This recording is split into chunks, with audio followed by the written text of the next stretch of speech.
So they had a challenge. They had to code the duck. What program would you give the duck? What steps do you need to take to have the duck go around this pond, always facing forward, and get back to the start facing the same direction? So as a team, they wrote out code step by step of what they thought the duck should do. Okay. So from this, we would actually try this code on the duck to see if it would work. And from that, we go on to a conversation about things that all coding languages have in common.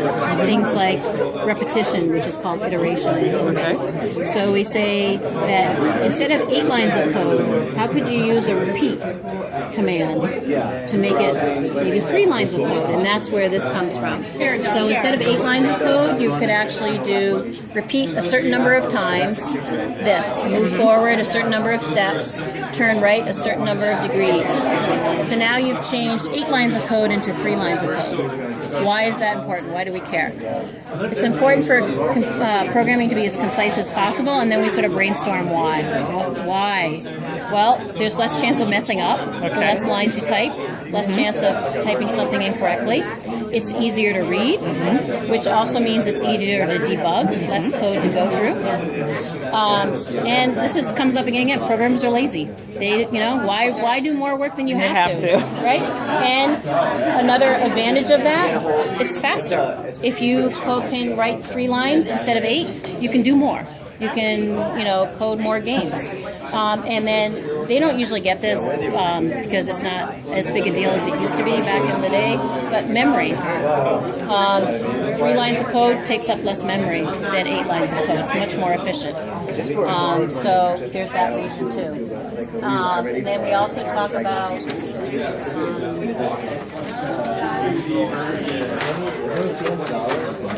so things that all programming languages have in common. Part of it is the process. You come up with your idea, you write it out first pseudocode style, just in English. Then you figure out how to translate this into whatever language you're working with. You see if there should be something in here saying write the code, but then you compile it, which means you're taking what you've written in the programming language, and then the application is turning it into language that the computer understands. If you might come up with some errors, in which case you have to go back and debug. That's a whole process.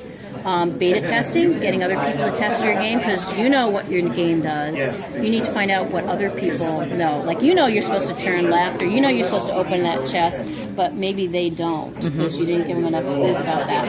So there's a whole process for beta testing. And then some vocabulary that all programming languages use for the most part. There's iteration. There's always some way to repeat. There's variables, which we were just talking about, and they don't have to be numbers. You can have text as a variable. And there's conditionals. If this, do that. So that way, when they're learning a new language, they'll be looking for these things, and they'll recognize them when they see them. Okay. As far as beta testing goes, we do a whole class on beta testing, which is it's over here.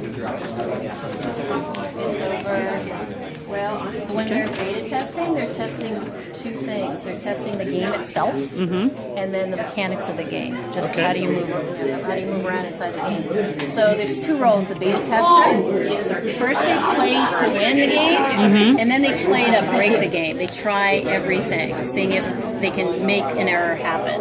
And all the while they're talking it out, they're saying everything they're thinking. Oh, I'm going to try opening this. What happens if I do that? I think I'll go west. Oh, now I don't know where to go. What do I do with this object? I don't know what it is. Okay.